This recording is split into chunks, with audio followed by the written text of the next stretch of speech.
My friends used to say I had the face of a bride long before I ever became one. Daniel and I met 6 months before we married. It was a long-distance relationship. His time between Lagos and Port Harcourt because he's always traveling, always closing deals, always handling shipments. He called every night, sent flowers without reminders, prayed with me over the phone, spoke about building a foundation together for widows and less privileged children. I never questioned anything. Why would I? Love has a way of blinding you with its own brightness. The day everything began was the day we traveled together to Calabar. He said he had business to handle, inspection of vehicles for export. He didn't want to leave me for another week without seeing me, so he invited me along. A romantic escape, he called it. We boarded an early morning flight.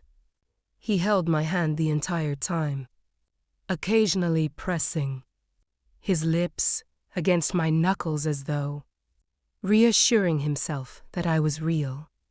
After this trip, he said, brushing a strand of hair from my face, we'll start planning the wedding properly. I remember laughing. After 6 months, you don't waste time at all, ha ha ha. When a man knows. He knows, he said, cupping my face gently. I believed him.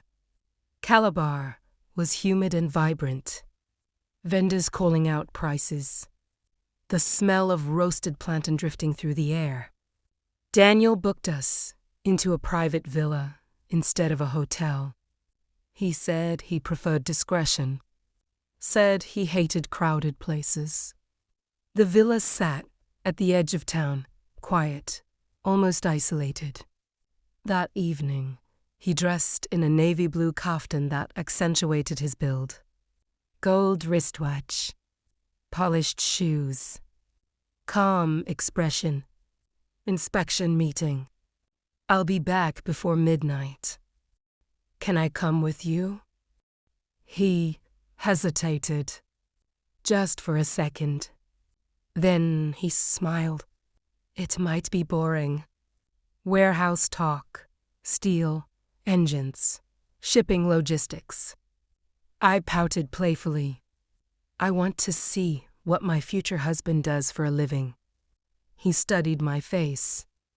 Those watchful eyes again. Fine, he said finally, but stay close to me. We drove for almost 40 minutes out of the city.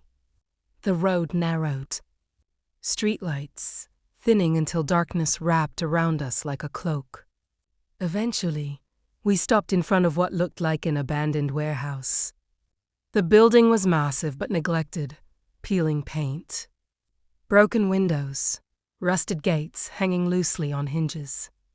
No signboard. No company name.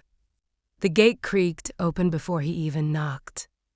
2 men stood inside, muscular, silent. They unsettled me slightly, nodded at Daniel with a familiarity.